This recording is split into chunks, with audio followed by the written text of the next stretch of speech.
Y'all willing to fight for it? Yes, sir. I need to hear you a little louder. Y'all willing to fight for it? Yes, sir. Ready whenever you are, Michael. The Michael Jackson biopic, Michael, is in theaters today. It stars Michael's nephew, Jaafar Jackson, as the King of Pop. Oscar nominee Colman Domingo plays the singer's father. And Jackson Weaver joins us now for a little bit of a talk on this movie. And, what period of Michael Jackson history are we looking at? A very wide swath of it. Not the entire Michael Jackson story, but we do start in 1960.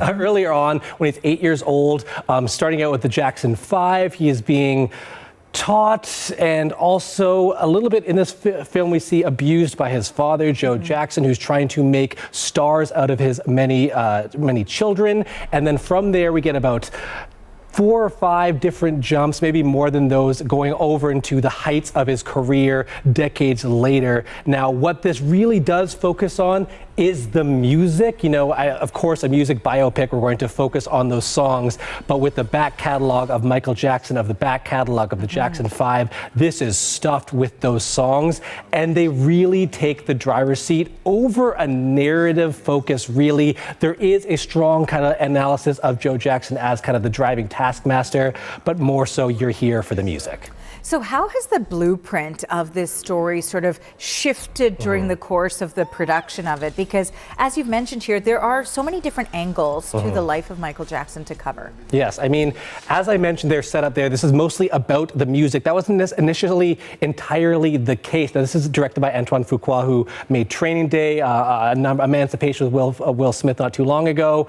And what his initial idea for this film was kind of an exoneration, an exculpation, defense of Michael Jackson, who, as we both know, was accused of sexual impropriety with children. He was acquitted. His estate has always denied those claims, but those have swirled around his career. The initial idea was to start the film off with an examination of the investigation that happened in 1993 of him being stripped naked, of him being photographed by the police. They filmed that, and then the idea came, or the realization came around, rather, that the family of one of those accusers had an NDA embedded in a settlement that stated you cannot show my life story in any films you make about Michael Jackson's life. This cannot be sold in any sort of film that comes about. So they had to do a bunch of reshoots, recontextualize the film, and the end result is what we get here, which is something that is much more sanitized, no controversy, no allegations, nothing really negative at all, other than, as I mentioned, centered around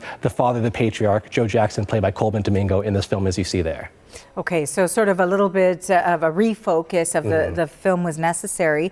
In terms of the movie itself, I mean, it's hard to go wrong with the catalog of music here, Objectively, I think many people enjoy that sort of catalog of his music. So how successful is the film then? I mean, I have an issue with music biopics in general. For them to get made, you need to usually have a sign-on by the artist or the estate, because they often have the rights to that catalog, which is necessary for telling a story about a musician. And that really comes through here. I think that there are so many cooks in the kitchen there. They were saying you can't make him seem bad. We have to protect this brand. So the Michael Jackson we get here, there's almost no introspection. There's no revelation.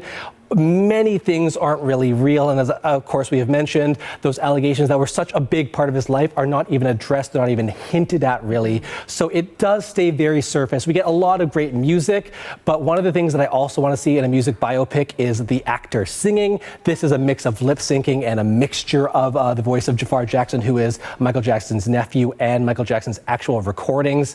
So I really didn't get to see that for my excitement factor, and I did not get to see the introspection, the investigation of Michael Jackson as a person.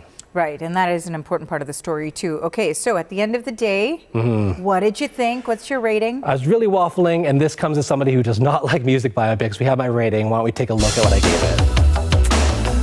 2.5. 2.5 out of 5. I mean, again, if you're just there for the entertainment factor, it's definitely good, but otherwise, not so much. Okay, well, there you have it. Thank you for this. That is the CBC's Jackson Weaver.